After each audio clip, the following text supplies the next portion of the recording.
জুলাই আগস্টে যারা নেতৃত্ব দিয়েছে সিরাজগঞ্জের এবং ছাত্র আন্দোলন করে আজকে নতুন গণতন্ত্র প্রতিষ্ঠার জন্য সংগ্রাম করেছে, যার কারণে কিন্তু আগামী 12ই ফেব্রুয়ারির নির্বাচন অনুষ্ঠিত হতে যাচ্ছে। সেই জুলাই যোদ্ধারা আজকে জাতীয়তাবাদী ছাত্র দলে যোগদান করলেন শহীদ রাষ্ট্রপতি জিয়াউর রহমানের আদর্শে অনুপ্রাণিত হয়ে। প্রায় 200-এর ঊর্ধ্বে ছাত্র যোগদান করলেন।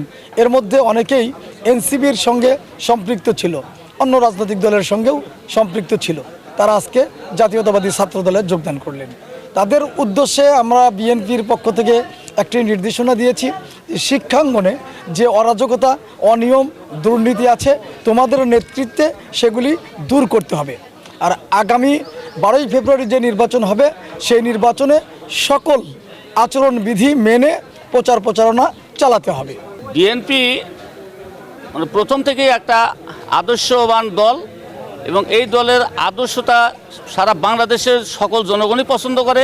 পাশাপাশি বৈষম্য বিরোধী আন্দোলনের যে ছাত্র নেতারা যারা আছেন ওনারাও জানেন যে শুরু থেকে এ পর্যন্ত বিএনপি একটা আদর্শপূর্ণ দল এবং এই দল জনপ্রিয় দল। এই দল আমাদের প্রেসিডেন্ট জিয়াউর রহমানের প্রতিষ্ঠিত দল এবং খালেদা জিয়ার আদর্শ দল এবং আমাদের বর্তমানে যে প্রাণপ্রিয় নেতা, আমাদের প্রিয় নেতা জনাব তারেক রহমানের হলো প্রিয় দল।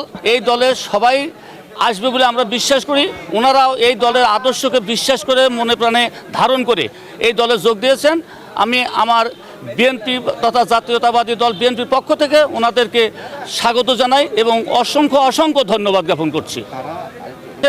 আমরা বিশ্বাস করি যে ওনারা এই বিএনপিকে হৃদয়ে ধারণ করে ওনারা এই দলের আরও উন্নয়ন সাধন হোক এবং এই দলকে আরও শক্তিশালী করার জন্য ওনারা এই দলে যোগ দিয়েছেন। আমরা ওদের কাছে অনুরোধ করব বা দাবিও রাখবো যে আপনারা এই দলে যেহেতু যোগ দিয়েছেন এই দলের নিয়মকানুন মেনে এবং নির্বাচনের আচরণবিধি মেনে আপনারা সবাই ধানের শীষে ভোট দিবেন এবং সবাইকে ভোট দিতে উদ্বুদ্ধ করবেন। এই জন্য আমি আমাদের দলের পক্ষ থেকে আপনাদেরকে ধন্যবাদ জানাচ্ছি।